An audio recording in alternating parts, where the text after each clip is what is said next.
she buried her heart until he rose from the dead. Subscribe to Wild Sky Stories. Turn on the bell icon so you can do not miss any new video. The town of Copper Springs knew Clara Whitmore as the woman maid of winter. Beautiful as a painting hung too high to touch, cold as the mountain streams that fed the valley. She ran the boarding house on the edge of town with efficiency and silence, her dark hair always pinned back severe, her gray eyes revealing nothing of the storms that lived inside her heart.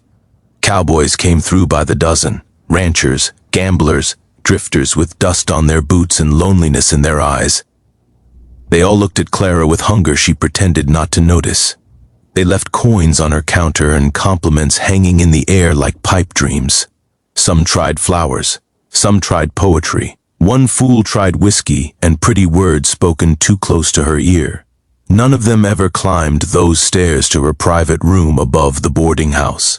None of them ever saw what she looked like with her hair undone and her guard lowered. None of them knew why she touched her chest sometimes like she was checking if her heart still beat. 7 years Clara had lived like this.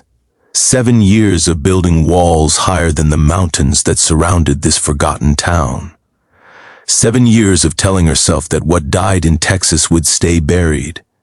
Then October came with its bitter wind, and everything changed.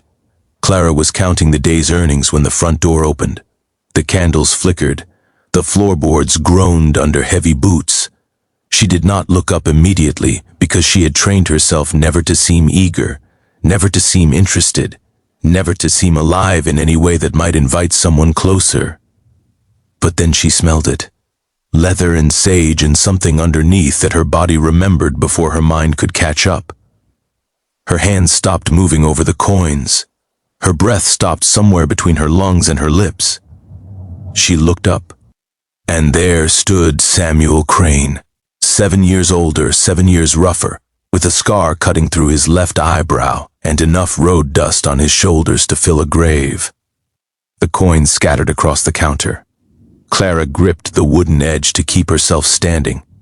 Samuel removed his hat slowly, his eyes, still that impossible blue, like summer sky just before a thunderstorm, moved across her face with a hunger that made her knees forget their purpose. Clara, he said, just her name, nothing else. But he said it the way a dying man says water. He said it the way a preacher says salvation. She should have screamed, she should have run, she should have reached for the pistol she kept beneath the counter for dangerous men. Instead, she stood there frozen while 7 years of carefully constructed ice began to crack. "You're supposed to be dead," she whispered. "I know. They told me you hanged in Abilene. They lied." Clara's vision blurred with tears she had forbidden herself from shedding since the day she buried her wedding dress in the red Texas dirt. She had worn black for a year. She had mourned him with every breath. She had come to this nowhere town to escape the ghost of him, only to find that ghosts could walk through doors and stand before you with beating hearts. Reader, what would you have done? Would you have thrown yourself into his arms despite the years and the lies and the unanswered questions? Would you have demanded explanations before allowing yourself to feel? Would you have turned away entirely, protecting the peace you built from the ruins of your shattered heart? Clara chose anger. It was safer than love. "Get out," she said. Samuel did not move. "Not until you hear me. I heard enough when I got word you were dead. I heard enough when I sold everything we built together and ran so far west, I thought I might fall off the edge of the earth. I heard enough silence from you for 7 years while I learned to breathe around the hole you left in my chest. I couldn't come to you. They were watching. They would have killed you too. Who? Who was worth letting me believe I was a widow?" Samuel took a step closer. Clara took a step back. This dance continued until her shoulders pressed against the wall, and he stood close enough that she could count the new lines around his eyes, the silver threading through his dark hair. "The Dawson brothers," he said. "You remember them?" She remembered. The outlaws who had burned their barn. The men Samuel had testified against when the law finally caught up with them. The reason they had been living in hiding even before everything fell apart. They escaped, Samuel continued. The night before my hanging was supposed to happen, they broke out of prison, killed 2 guards, came looking for me. The marshal gave me a choice. Disappear completely, let everyone believe I was dead and they would lose my trail, or stay and watch them hunt down everyone I loved. Starting with you. Clara's chest heaved with the effort of containing every emotion that threatened to tear her apart. You chose to let me suffer. I chose to let you live. That's not the same thing. Samuel raised his hand slowly, giving her time to pull away. She didn't. His rough palm cupped her cheek and the touch burned through 7 years of numbness like a brand. I watched you from a distance, he said, for months after I disappeared. I watched you sell the ranch. I watched you board that stagecoach heading west. I followed from a distance no man should have to keep from his wife. And when I was sure the Dawsons had given up looking, when I was sure they were dead in. That shootout in Kansas, I started making my way back to you. That was 3 years ago, Clara said. The shootout was 3 years ago. Samuel's jaw tightened. I know. Then where were you? Afraid. The word hung between them like a held breath. Afraid of what? Clara demanded. That you had moved on. That you had found someone else. That you had built a life so peaceful and complete that my return would destroy it. He gestured around the boarding house, at the home she had created from nothing. I came through this town 6 months ago, just passing through. I saw you through the window, saw you laughing with some woman who was renting a room. You looked happy, Clara.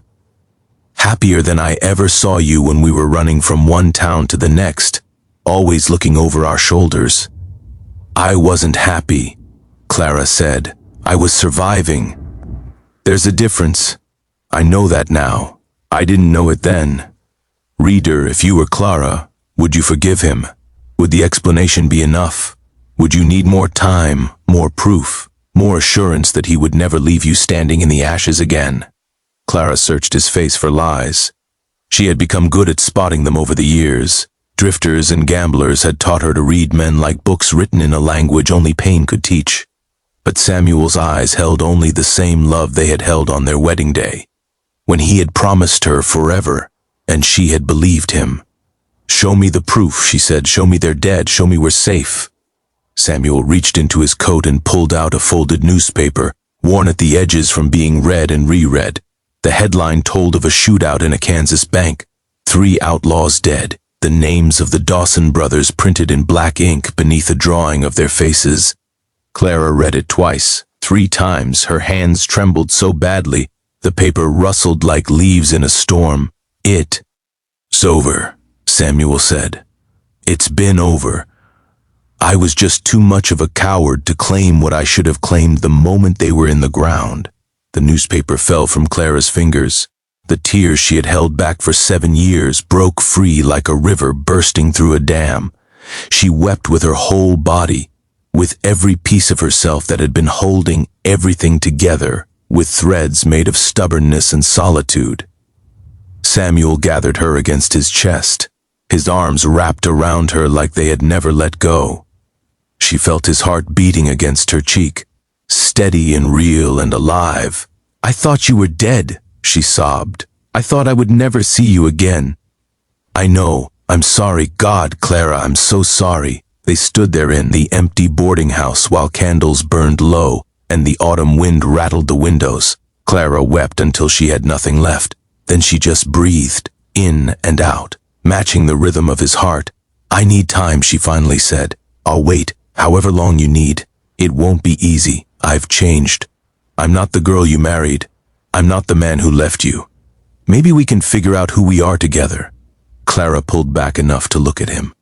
The candlelight caught the gray in his hair, the weathering of his face, the years carved into features she had once known better than her own. He was older, harder, marked by the same time that had marked her, but his eyes, those summer sky eyes, they looked at her like she was the only thing in the world worth seeing. There's an empty room upstairs, she said. Second door on the left. You can stay there tonight. Tomorrow we'll talk. Really talk. About everything. about whether there's a way forward through all this wreckage. Samuel nodded. He started toward the stairs, then stopped, turned back. Clara, yes? Is there anyone else?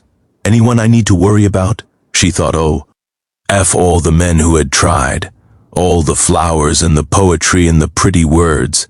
None of them had ever touched her. None of them had ever come close. No, she said, no one ever reached me. I wouldn't let them. Something shifted in Samuel's expression. Relief and grief and gratitude all tangled together. I don't deserve you, he said. No, Clara agreed. You don't, but you have me anyway. You always had me. Even when I thought you were in the ground, you had me. Reader, love is not a simple thing. It does not follow rules or respect walls or care about the pain it causes. It survives against all logic. It waits in the hollow spaces of a heart that tried its best to forget. It answers the door when the past comes knocking, even when every sensible bone screams to keep it locked. What would you choose, caution or courage? The safe loneliness you know, or the terrifying joy you might have? Clara chose courage. 2 months later, on a morning when snow covered Copper Springs like a blessing, Clara Whitmore stood before the same preacher who had led Sunday services for the past decade. But this time she wore white. This time she held flowers instead of coins. This time the man waiting at the end of the aisle was not a stranger but a resurrection. Samuel took her hands. They were both shaking. Do you take this woman? The preacher began. I already took her, Samuel said. 10 years ago. This is just me promising to never let her go again. The preacher frowned at the interruption. The townspeople whispered in their pews. But Clara laughed for the first time in 7 years, a real laugh that came from the place where her heart had finally started healing. Then do you take this man? The preacher tried again, turning to Clara. I do, she said. I did, I always will. They kissed before they were told to. The townspeople clapped despite the scandal of it.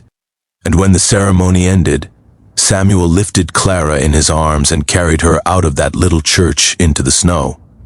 That night, for the first time in 7 years, Clara was not alone in her bed. The room she had guarded so fiercely opened to the one person who had always belonged there.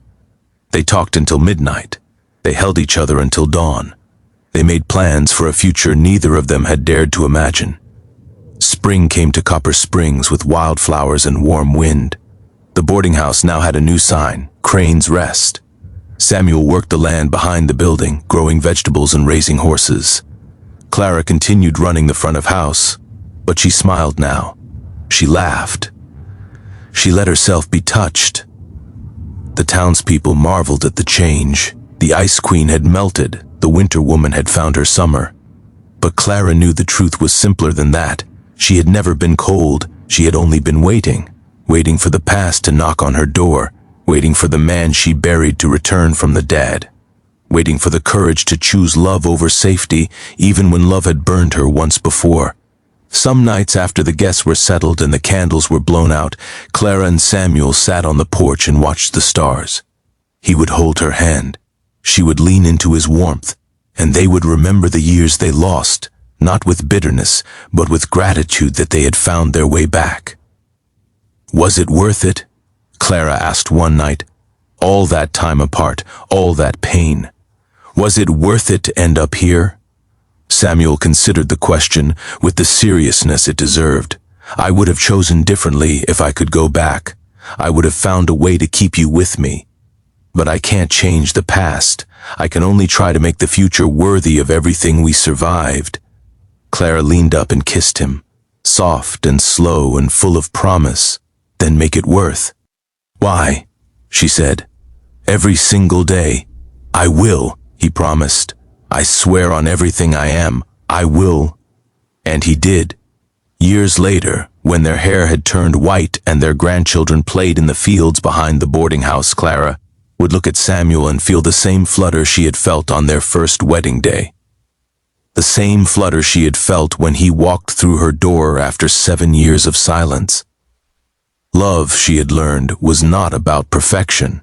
It was about showing up. It was about choosing each other again and again, Through death and doubt and all the dark nights in between, the past had knocked on her door with dust-covered boots and summer sky eyes, and Clara, for once in her careful life, had let it in. Thank you for walking through this story with Clara and Samuel. May you find the courage to open your own doors when the time comes. May your happy endings be worth every painful chapter that came before.